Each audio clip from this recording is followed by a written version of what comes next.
La Gemara du Chok l'Israël ce matin, Ketubot, la page 50a. Dit la Gemara, Ashre shomre mishpat oset tzedaka becholet. Heureux ceux qui arrivent à faire la justice et la tzedaka à tout moment. Pose la Gemara une question. Ça, c'est un verset qui a été dit par David Amelech, le psaume 106, verset 3. Vechi efshar la'asot tzedaka becholet. Est-ce qu'une personne peut faire la tzedaka à chaque moment? La tzedaka, il y a un pauvre qui vient, tu lui donnes. Okay? Tu vois un pauvre par jour, 2, 3, mais pas toute la journée, pas à chaque moment. Alors, qu'est-ce que veut David Amelech dire? Oset tzedaka bechol et. À chaque seconde, à chaque moment, la personne fait la tzedaka. Répond la Gemara, tu sais quelle tzedaka se fait à chaque moment par la personne? Darshu rabotenu shebeyavne. Nos maîtres, dans la yeshiva, la grande yeshiva de Yavne, en Israël, on dit, Vamrila Rabbi Eliezer, il y en a qui dit, c'était Rabbi Eliezer qui l'a dit, Ze azan banav uvnotav shem ktanim. C'est lui qui nourrit ses enfants quand ils sont petits, alors c'est une tzedaka à chaque instant. Dit Rashi, parce qu'il faut leur s'occuper d'eux, yomam valaila. Vehi tzedaka, she'en chiyuv alav bahem.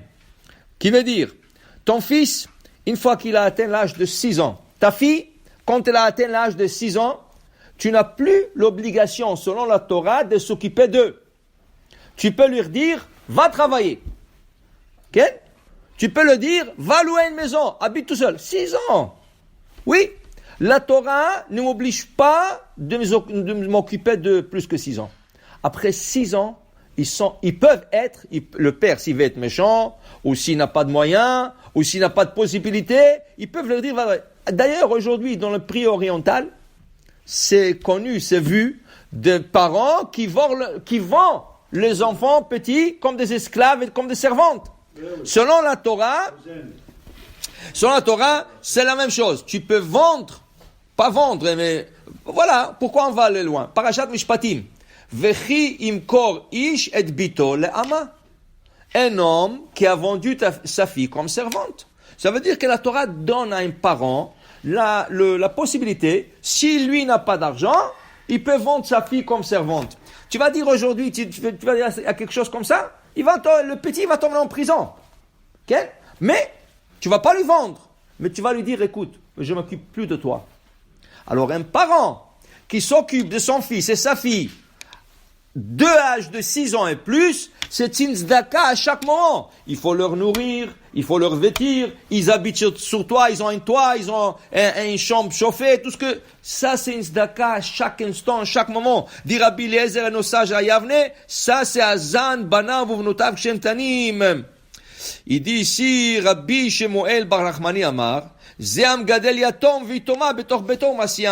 un autre scénario où tu peux avoir la tzedaka à chaque moment, selon Rabbi Shmuel Bar Nachmani, si tu prends un orphelin ou une orpheline et tu les élèves. Quand tu prends un orphelin, une orpheline, c'est pas tes enfants. Okay? Et tu les élèves, tu les éduques, tu leur donnes à manger, tu leur donnes à boire, ils ont un toit, ils ont un lit, ils ont une chambre. Ça, c'est une tzedaka. Chaque seconde qu'ils chantent chez toi à la maison, c'est une tzedaka. Okay? C'est ça qui parlait David Amelech. Alors, la récompense, le verset qui suit. On va osher beveto, vetzidkato omedet laad. Celui-là, il va devenir riche. On va osher. À quoi je prouve va l'enrichir. Vetzidkato. Et la tzedaka qu'il a fait, omedet laad. C'est une tzedaka éternelle. Dans le ciel, c'est quelque chose d'éternel qui reçoit.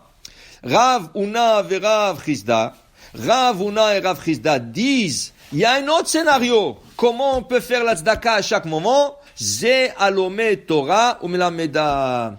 Si tu apprends la Torah pour enseigner, ça c'est une tzedaka continuelle.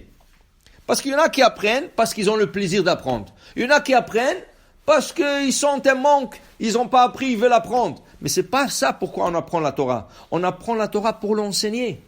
On veut transmettre la Torah. La transmission, c'est très important, la transmission de la Torah. Okay?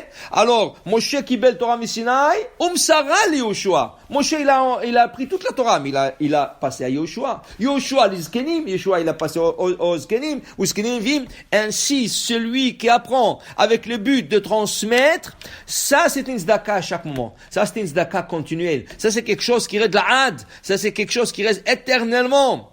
Vechad Amar, et un parmi le couple, Ravuna et Rav Chisda disaient, il y a une autre chose, Zea Kotev Torah, Nevi'im, Ktovim, Mashilam, Lachrim. Quelqu'un qui écrit un Sefer Torah pour lui, pour sa famille, mais il la prête aux autres. Il y a une synagogue qui vient, on n'a pas de Sefer Torah, est-ce que vous pouvez nous prêter? Oui, avec grand plaisir. Tiens, j'ai un Sefer Torah, prends-le. Pour ce Shabbat, pour deux Shabbats, vous savez ça? Alors, il écrit, par exemple, à l'époque du Talmud, il n'y avait pas de livres imprimés.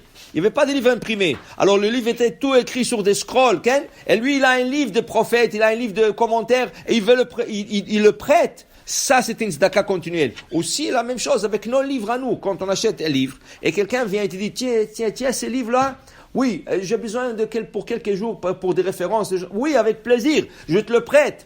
Okay? Tu le prêtes, ça c'est une tzedaka continuelle. Quelle est la récompense? Banim levanecha shalom Israël. Tu verras des enfants et des petits enfants. Et il y aura le shalom en Israël. Amar Rabbi Yoshua, kivan shebanim levanecha shalom Israël. Une fois qu'une personne il a des petits enfants, ça c'est le shalom. Pourquoi? Has ve shalom. Il peut perdre son fils ou sa fille pendant son vivant. Alors il a eu des enfants, il les a perdus. C'est pas bon. Mais si tu as des petits enfants, c'est fini.